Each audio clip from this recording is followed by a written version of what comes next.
gribēju iesākt ar jautājumu par Latvijas, Baltijas čempions, vicečempions un tam līdzīgi. Vai nav tā, ka ir risks, ka sakāp galvā? Esi bijis visos lielākajos sporta raidījumos, iebrauc pat studijā vienīgais. Ja? Kā tu, teiksim, meklē vai balansē sevi? Droši vien, ka noteikti, kad ir risks. Noteikti ir risks, ja es to, kaut kādus tos savus sasniegumus lieku kā pamatu vai balsu tam, kāpēc es to daru. Bet manā gadījumā es laikam vienmēr esmu centies baigi nekoncentrēties uz tiem sasniegumiem, jo es to esmu piedzīvojis jau bērnībā un gadiem ejot vēl vairāk, kad šodien tu esi čempions un jūs to nosvinat, un rīt tas jau viss ir beidzies. Rīt sākās viss negluži no nulles, bet viss, ir nākošais gads, ir nākošais zonas, un tas viss ir beidzies. Tas tāds nebeidzams stāsts, kurš jebkurā gadījumā agri vai vēl katram sportistam kaut kur beidzās, manuprāt. Tā kā man liekas, ja tu baudi no tā procesa, tev patīk tas pats process, kas manā gadījumā, tas viss stāsts, kā es arī tur minēju, daudz bija par to, ka tu vispār spēj to darīt un spēj tikt līdz kaut kādām tām sacensībām un nokļūt tur un piedalīties un būt starp tiem, tad risks noteikti, kad ir.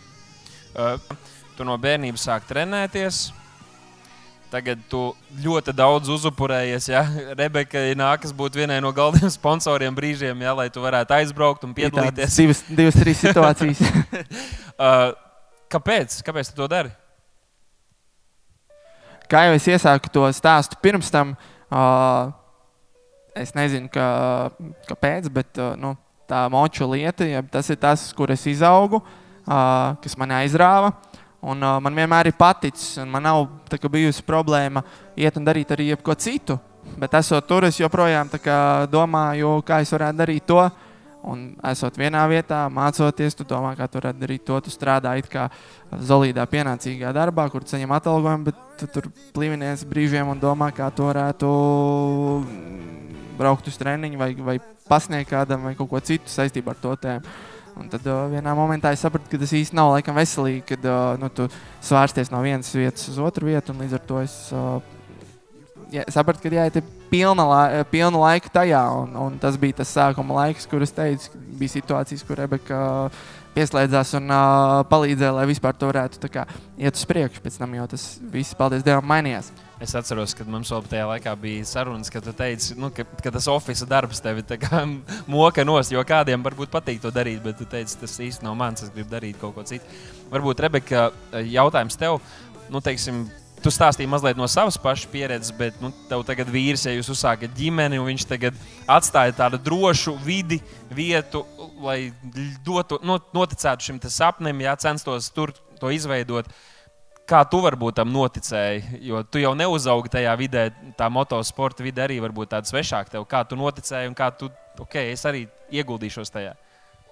Zini kā, man liekas, ka tu redzi, kā viņam deg acis un par to, un tad viņš atnāk pēc darba dienas ofisā, kā tu saka, ka tev vienkārši deg ārā, un ka tas nav tavs. Un, es domāju, mums vēl nebija bērni, mums bija tā, ka mums mazā dzīvoklītī, kur izdevumi ir mazi. Ja mēs tagad neriskējam, pēc tam būs grūtāk. Tā kā kaut ko riskēt, ja sapratīs pēc gadiem, kad, tā kā, nē, šitas nav. Un tāpēc arī es vienkārši zināju, ka Dievs iedod to pārliecību, kad arī mēs kopā lūdzām, tā viņš iedod pārliecību, kad izdosies. Un ja neizdosies, es zinu, kad Andris nesēdēs dīvānā un nesapņos, viņš darīs, viņš ies atpakaļ uz ofisu, viņš tā kā turpinās. Tāpēc arī bija tā ticība, kad mēs spēram to soli, ka viņš aiziet no tā ofisa darba. Jā, tu stāstīji par vairākām tām iespējām, kas atvērās durvīm, kas atvērās, bet tu nebija īsti droši, vai tu varēsi tur piedalīties, vai tur tiksi, bet pēdējā brīdī kā savilkās. Ja? Daudz man šķiet, ka tieši tam dēļ apstājās. Teiksim, tu plāno uz priekšu tur mēnesi, kaut kādu gadu, un tu neredzi skaidri, kā tu tur var nonākt, un līdz ar to tu pat nemēģini tur spērt tos soļus. Kā tu varbūt esi mācījies, vai teiksim, tagad no savas pieredzes, kā tu iedrošinātu kādu pat ja tur ir iespēja, un tu nezini tieši, kā tur nonāksi. Šodien mēs dzirdējām arī no Zvirgzdiņa ģimenes, ja, par to, kā viņiem tas ir bijis. Kā tu esi mācījies spērt tos soļus un uzdrīkstēties un riskēt, ja godīgi sakot? Tā problēma, ko es vienmēr esmu ieraudzījis sev, ir tā, ka tajā momentā, kad tu sāc salikt to visu uz skaidru un tu neredzi tam, tu neredzi, kā tas liekas kopā, tu pārstāji un apstājies.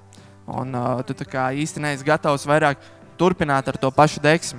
Un tas bija tas, ko es esmu daudz mācījies un daudz domājis, ka, neskatoties uz to, ka varbūt man nav vai es nezinu, vai es aizbraukšu. Es turpinu tāpat to kaut kādu rutīnu, tu turpini darīt to, ko tu vari izdarīt, un tad ir tas brīnums, kurš atnāk, ko Dievs noliek, un tev pēkšņi ir tā iespēja. Tā kā mēs izdarām no sevis, cik mēs varam, trenējamies tādu attieksmi, vai ko mēs varam izdarīt to, ko mēs, un Dievs atver brīnumu, jo viņš redz to sirdi, ka tu esi uzticams tajā, ka tu nepadodies uz to. Tad, ka man būs, tad es darīšu. Tā, diemžēl, nav. Te tās labs jautājums. Visiem interesē, teiksim, tajās vidēs, kurās jūs darbojaties, kas ir lielākais izaicinājums? Ja nerunājam par to piesaistīt sponsorus, resursus vai ko tādu, varbūt ir kaut kas vēl, kas vēl nav izskanējis.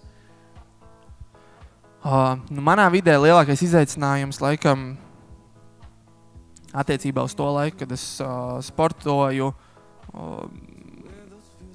droši vien, kad viens bija tas, lai tu varētu vispār trenēties un funkcionēt, un otrs vienmēr ir bijis kaut kādā ziņā tas izaicinājums nenodarīt sev kaut ko pāri.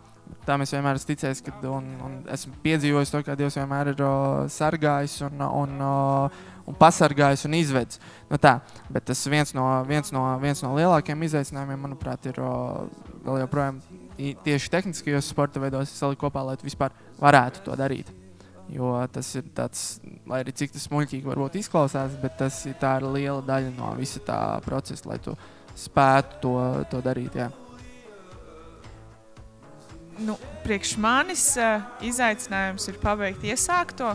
Es esmu ideju cilvēks, es esmu tāds, kurš rada un domā, un tad pabeigt to iesākto, izdarīt līdz galam. Tā kā mēs teicām, ka tu izdari no savas daļas, ja tu izdari, un tu redzi, kā Dieva brīnums pagodinās, kā atnāk līdzekļi, atnāk vēl kaut kāda ideja, vai tas risinājums ir daudz brīnišķīgāks, bet izdarīt no sevis līdz galam. Neatstāt ideju, neatstāt kaut kādu puspabeigtu, ja? Tie puspabeigtie darbi mums varbūt daudziem kādreiz ir, bet izdarīt līdz galam. Fokusēties uz vienu un izdarīt līdz galam. Labs jautājums arī par spiedienu. Mēs jau runājam par kādiem jūsu dzīves aspektiem, kur tas spiediens noteikti ir bijis. Bet es pieņemu, teiksim, sacensībās. Es neesmu bijis nekad. Es esmu pat skatījies dažreiz tikai tādu līmeņu sacensības. Ja, tur aizbrauc tālu ceļu, tu esi noguris, nav resursi, tu domā, kā tu tiksi atpakaļ, vai kā tu varēsi salabot moci, kaut kas notiks vai ko.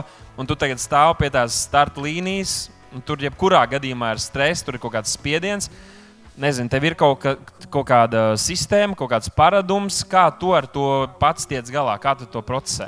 Nekāda mājiņticība man noteikti nav, bet parasti attiecībā par spiedienu es cenšos diezgan ātri saprast, kāpēc ir tas spiediens, jo tam spiedienam jau vienmēr ir, viņš nav vienkārši no tā visa procesa, parasti ir kaut kāds cēlons, vai no tā ir kaut kāda vieta trasē, kura tev nepatīk, vai no tas vienkārši satraucies, jo tu zini, ka tev kāds ir palīdzējis vai kāda ir palīdzējuši, un tu gribi no savas puses it kā izdarīt labāko, un tu negribi to sajūt, ja tev kaut kas nesanāks, ka tu tā kā, ka tev nesanāks, jā. Un tad skatoties uz to daļu, likt to malā vai lūgt par to, un pieņem, ka tu tam ticībā ir cauri, attiecībā par spiedienu es vienmēr esmu centies tā kā pēc iespējas ātrāk atrast, kāpēc viņš tieši ir.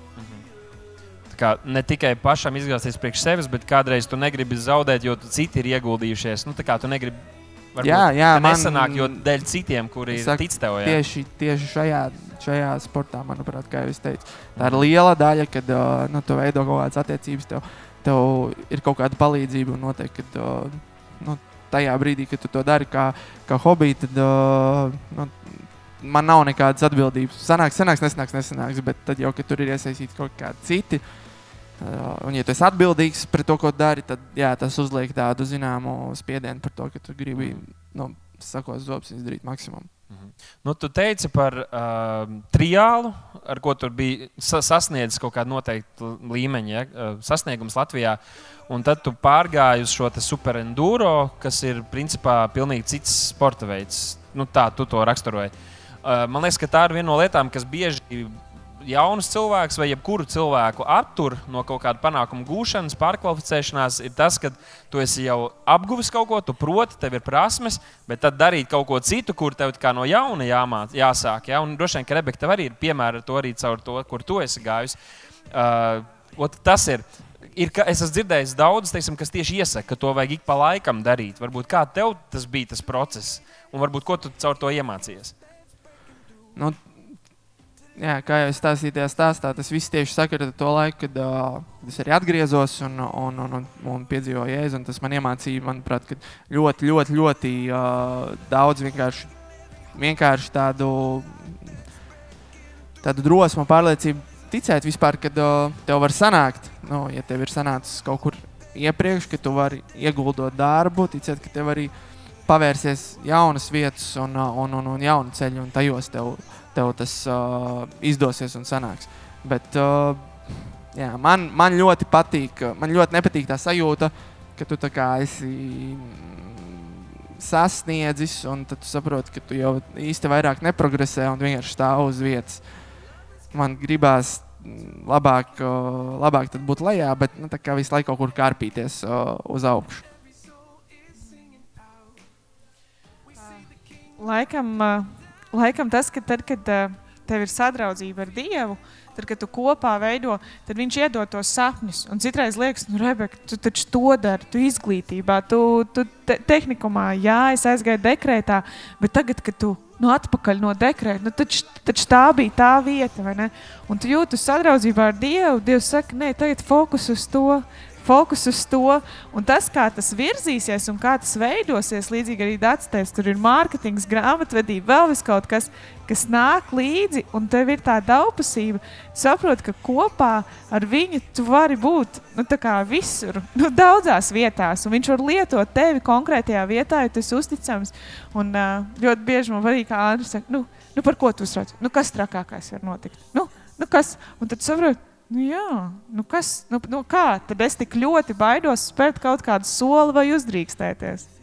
Jā, mēs jau citos izaugsmes vakaros esam arī runājuši par to, cik būtiski ir, ka tev ir komanda vai cilvēki, ar kuriem tu kopīgi kaut ko dari, jo vienam pašam tas ir gandrīz nereāli kaut ko tiešām sasniegt, tev vienmēr vajag cilvēks līdzās. Un kādiem tie ir kaut kādi draugi, ar kuriem kopīgi, teiksim, tā ir uzņēmumi vai skrien pēc kādiem mērķiem, un droši vien jums tādi arī ir, bet es saprotu, ka arī jūs esat tā kā komanda, es tā vismaz uz jums skatos. Varbūt, ka jūs drusku varētu padalīties par to, kā jūs, teiksim, šajā laulības laikā pirms tam esat mācījušies arī viens otram, tu jau teici noticēt, bet viens otru iedvesmot, ja, pacelt varbūt kaut kādos brīžos, un mazliet par to, kā kaut kad jūs stāstījāt, ka šo arī darbu, ja, ar to treneru lietu, ar ģimenēm darbu, ka jūs to redzat kā tādu kalpošanu. Ne tikai mācīt, kā braukt ar močiem, bet reāli kalpot tiem cilvēkiem. Man liekas, tas, kad mēs jau tad, kad sākām draudzēties, mēs apzinājāmies, ka mēs būsim jaudīga komanda, ka mēs viens otram varam palīdzēt un ka mūsos ir diezgan dažādi raksturi. Mūsos katrā ir sava tā stiprā lieta, ko mēs varam darīt, bet ja mēs izvēlamies, ka mēs mācamies viens no otru, palīdzam viens uz otru, ka mēs esam kopā, nevis viens pret otru, mēs sasniegsim. Un tad, kad arī Andrim bija tas laiks, ka viņš saprata, ka ies no darba, kad būs kaut kā grūtāk, tu apzinies to, bet tu tici, ka tas viss pavērsies, un tagad Andris atbalsta manos, kā viņš saka, hobijos, ja, kas varbūt maksimāls no sākuma ir hobijs, un pēc tam es ticu, ka tas arī būs uzņēmums, kas pelnīs un nesīs pēļņu, bet mēs esam viens otram, lai atbalstītu, bet noteikti ir apakšā sarunas un noticēt, ka mēs šajā visā esam kopā. Jā, mums laikam tā unikālā lieta, jeb tā kas mums tā kā no vienas puses mums katram tā nodarbošanās vai katram tas skats par kaut kādām lietām bieži vien ir bijis savādāks, un tās lietas, ko mēs esam darījuši iepriekš, ir bijuši diezgan nesaistītas. Bet reizē tas ir ļoti liels bijis ieguvums, jo mēs varam smelties viens no otra, no tās vietas, kur viņš ir kaut kādas lietas vai idejas vai domas vai palīdzība, un pastīties pilnīgi no malas. Es domāju, ja mēs abi būtu kopā un visu laiku darītu vienu lietu, mūsu gadījumā es nezinu, vai mēs varētu būt tik efektīvi. Jo arī tāds interesants projektiņš, kas bija Andrim Trasē, tur, kur mums ir šī vieta, tas parks, kur Andris trenē cilvēkus. Man kādu laiku jau bija ideja, ka tur varētu uzņemt tā kā ekskursijas. Un kaut kādu mirkli arī Andris to darīja, bet bija posms, ka viņš saprata, viņš nevar to visu organizatorisko runāt ar skolotājiem, aicināt darīt. Un šī pavasarī sapratu, es gribu palīdzēt, es gribu paņemt šo un izdarīt, saorganizēt atrakcijas, lai brauc. Un bija tiešām daudzas skolas, daudzi, kas atbrauc ciemos pie mums bija. Tas arī palīdzēja ienest kādus līdzekļus, papildus, un tā ideja kopā darboties bija superīga. Un es redzu arvien vairāk, ka droši vien tādi projektiņi vai kaut kādi tādi posmi, kuros mēs varēsim saliekot kopā tās katras zināšanas. Es saprotu, ka jums ir diezgan daudz idejas. Nāk, iespējams, ka Rebeka vairāk ģenerē idejas. Zinu, ka Andri to arī tādā ziņā es radošu. Kā jūs, pēc kādiem kritērijiem jūs izvērtējat, šo mēs darīsim, vai ir kaut kāds process, kādu jūs veicat, teiksim, šo īstenot, šis nestrādās? Vai vienkārši riskējat, izmēģināt un skatieties, kas nostrādā? Nē, mēs noteikti izvērtējam kaut kādas tās lietas un idejas, un nav tā, ka katra doma vai katra ideja, kas nāk, mēs uzreiz viņā lecam iekšā. Gadiem ejot, noteikti, ka tu vēl pat paliec, godīgi sakot, varbūt jau nedaudz tāds uzmanīgāks, vai tev ir kaut kāda lielāka pieredze, un brīžiem pat gribās vienkārši straujāk likt viņās iekšā kā agrāk. Tā kā tur nekāds baigais tāda noslēpuma atslēga vai kaut kas tāds, ko mēs īpaši darīt. Es pat īsti nezinu, vai mums tas ir, bet mēs noteikti vienmēr izrunājam tās lietas un izvērtējam un saprotam, kā tas iet kopā vispār ar to kontekstu, ko mēs pašreiz darām, lai nebūtu tā, ka tā būtu kaut kāda lieta, kuru mēs iesākam, bet īsti nevaram novest līdz galam. Ka papildina to, ko mēs darām, ir tas skaidrais vīzija, ko mēs katrs tā kā fokus, un tad jau tās idejas papildinās, bet priekš sevis es sapratu, ka ir jāiznēsā ideja, jo es esmu ģenerators, tad man ir jāiznēsā kāda, un tad ir arī tas tā šobrīd to, ko es arī trenēju, tātad, ja tu šo izdari, tad tu izdari līdz galam, vai tas ir mēnesis, gads vai cik, bet tu nospraud to tad līdz galam, un jā, tas ir citreiz arī smags darbs. Jūs droši vien esat redzējuši to mīmu, kur ir kāds cilvēks, kaut kāds dārguma racis, kurš tur roku, un tad viņam būtu vēl vajadzējis vēl kādas 2-3 reizes uzcirst, un tur jau būtu bijis, bet viņš tā kā pagriež otrādāk un padodās. Idejas ir daudziem, vai ne? Tad kādi daudz ir izlēma to darīt. Kādreiz tas ir tieši jaunā gada laikā, jaunais gads, tad es tur tagad mainīšu dzīvi un tā. Bet viena no tām problēmām ir kādreiz tā ir motivācija, bet kādreiz tieši tā ir disciplīna, vai ne? Izklausās, ka jums tā ir atslēga, ja tu sako, ko tu dari gadu, un tā, ka jums tas strādā, un tas arī novedz pie tām dažādām durvīm un veiksmēm, panākumiem.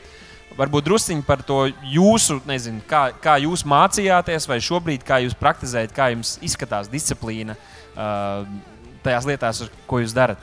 Es zinu, ka man pašam bija, būtībā šis ir pirmais gads no tās bildes pirmās, no tā puikas, ko es rādīju, kad es pats neesmu īsti piedalījies baigi nekādās sacensībās un neesmu aktīvi sportos, jo tie moči un tas, ko tu dari ikdienā, tu pasniedz un dod citiem, ir tik daudz, ka tu brīžiem vairs tam nepietiek īsti laika, lai to darītu kvalitatīvi.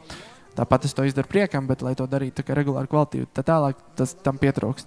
Es atceros par tajā momentā, kad tev ir sacensības, tu gatavojies sacensībiem, tad fiziskie treniņi ir tāda viena no sadaļām, kas tā ir tā kā neatņemama sastāvdaļa, tev viņi ir jādara, man viņi vienmēr ir tā kā riebušies, godīgi sakot, man nekad nav patikuši ne kaut ko skriet, ne kaut ko cilāt, tas ir tāds priekš manis, kam patīk braukt mocis, tas vienmēr ir licies kaut kāds, kāpēc tai sadaļai bija jābūt tajā visā, bet tu saproti, ka bez tā nav iespējams, tu nevar funkcionēt.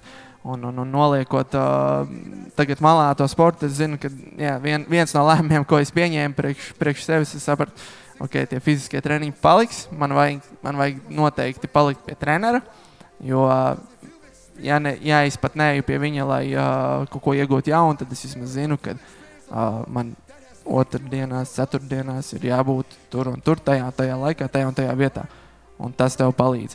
Man liekas, problēma sākās parādīties tajā brīdī, ja tu visas lietas apņēmies izdarīt viens pats, un tev apkārt nav cilvēki, nav neviens, ar ko to kopā darīt, tad sāk palikt bišķiņ grūtāk, jo tu sev var sākt, iespējams, ja tu neesi tik ļoti disciplinēts, var sev biežāk sākt piedot kaut kāds atlaids.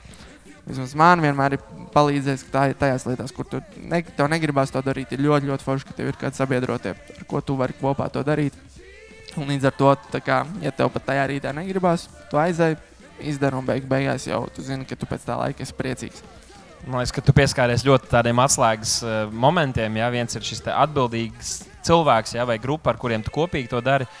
Un otrs gribētu uzsvērt, jā, šis ka tu saproti, kāpēc tu to dari. Jo kādreiz mēs izdarām tādas emocionālas lēmumus, piemēram, mēs redzam, Rebeka tur sāk kaut ko, vai Andrim ir tāds paradums. Es arī tā darīšu, bet tev ir jāsaprot, kāpēc tu to darīsi, vai kāds tev būs tas iegūms. Un, ja tu spēsi to racionalizēt, tad arī tu visdrīzāk spēsi to darīt, jo tu sapratīsi, kāds ir tas iemesls. Nu, te vēl viens tāds kā pēdējais jautājums šodien, un tas ir par grūtiem brīžiem. Mums visiem tādi ir, iespējams, kāda te parādīja, ka viss gads ir bijis grūts, ja, un smags. Ik pa laikam ir, un Jēzus arī par to brīdināja, būs šajā pasaulē bēdas un grūtības. Kā jūs tiekat galā ar grūtiem brīžiem? Viens ir tas grūtības sākums parasti, ka tu esi bišķiņ tāds nesaprašanā, bet tad jau ir tas brīdis, kad tu saproti, ir kaut kāds grūtāks periods, saņem arī no Dieva vārdu un pārliecību, ka tam ir jāiziet cauri. Un tad parasti tā iekšēji man vienmēr tāds savā ziņā tāds prieks, jo tu saproti, ka būs kaut kāds periods, bet pēc tam atkal būs tas foršā saldā sajūta, ka ir kaut kas izcīnīts un tāpēc bieži vien man pat tādu smaidu rada kaut kādas grūtības, jo saprotu, man ir miers ar Dievu tajā, pārliecība, ka mēs iziesim cauri. Jā, nav tik viegli, bet beigās atkal būs forši. Jā, un tas arī ir par perspektīvu man šķiet, jo kas gan ir grūtības, vai ne, ja ar ko mēs salīdzinām tās grūtības, kuras mēs piedzīvojam. Un, mēs jau visi kādreiz varam domāt, ka esam labi cilvēki, ar visu labi tiekam galā, bet tad mēs ieskatāmies Dieva vārdu spogulī gaismā, mēs redzam, ka mēs visi esam grēkojuši, visiem tur dievišķās godības, grēka alga ir nāve, un mēs esam pelnījuši sodu, mūžīgu sodu, jo Dievs ir tik svēts un tik labs, un mēs visi netrāpam mērķi, mēs visi nedzīvojam pēc šī standarta, bet viņš ir sūtījis savu vienpiedzimušo dēlu šajā pasaulē, lai mūs glābtu. Kristus atnāca šeit virs zemes, nomira par mūsu grēkiem, izcieta sodu, ko mēs esam pelnījuši. Viņš ir augšām cēlies mūžam dzīvs, un mēs, kas ticam uz viņu, mēs esam ieguvuši mūžīgo dzīvību. Un tas ir tas, kur mēs iegūstam prieku, mieru un laimu un saticību arī brīžos, kad ir grūti. Mums ir šis stiprais klints, stiprais pamats, uz kura balstīties. Un uz to es domāju, ka mēs visi ar iedrošinām katru, kas esat atnācis, kas skatāties. Ja jūs vēl nepazīstat šo, ja jums vēl nav šis miers, jā, grūtības būs, Jēzus par to teica, bet mums ir kaut kas, kurš ir uzvarējis pasauli un kurš dod mums mieru, ko pasauli nevar atņemt. Un mēs to esam baudījuši. Es gribu jums pateikties par sarunu, un jums arī maz dāvaniņu tepat no draudzes Prieka vēsts. Paldies jums! Paldies, ja mēs varētu arī ar lieliem aplausiem pateikt paldies Andrim un Rebekai!